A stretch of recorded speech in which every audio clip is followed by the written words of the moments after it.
In the small town of Maple Hollow, everyone knew Hannah Brooks.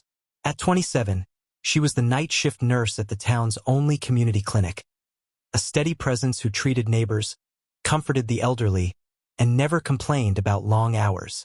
She lived alone, kept to a simple routine, and was widely seen as dependable, kind, and untroubled.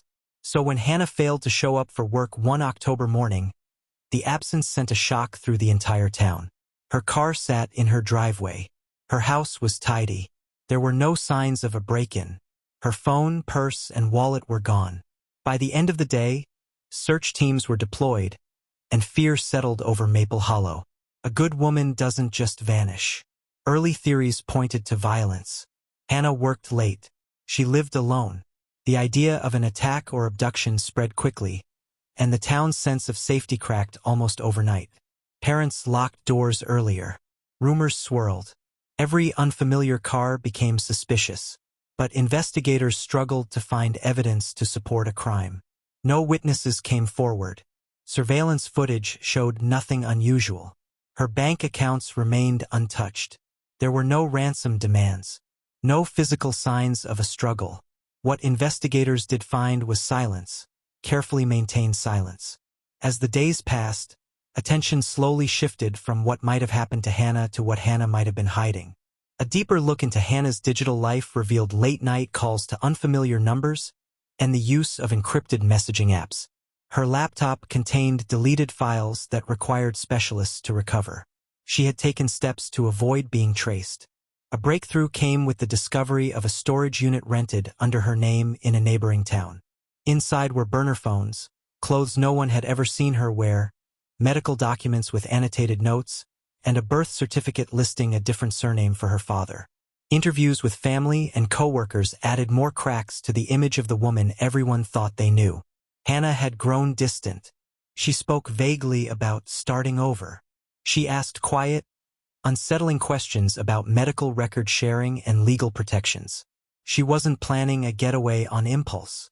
She was preparing. Investigators uncovered a painful truth buried deep in Maple Hollow's past.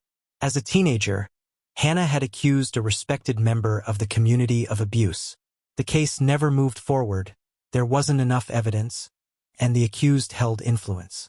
Hannah left town soon after, rebuilt her life, and never spoke publicly about it again. Years later, she discovered the same man, now using a different name, had resurfaced in another state, working in a role connected to healthcare. Hannah began quietly gathering information, records, patterns, proof. Her secret communications weren't personal or romantic. They were calculated. Hannah believed that if she stayed, exposing the truth could put her in danger again. The final confirmation came from a bus station hundreds of miles away. Security footage showed Hannah boarding alone. Her appearance altered, her demeanor calm. There was no sign of coercion, no evidence of violence. Hannah Brooks hadn't been kidnapped. She had vanished to survive. The case was eventually reclassified as a voluntary disappearance due to credible safety concerns. No charges were filed.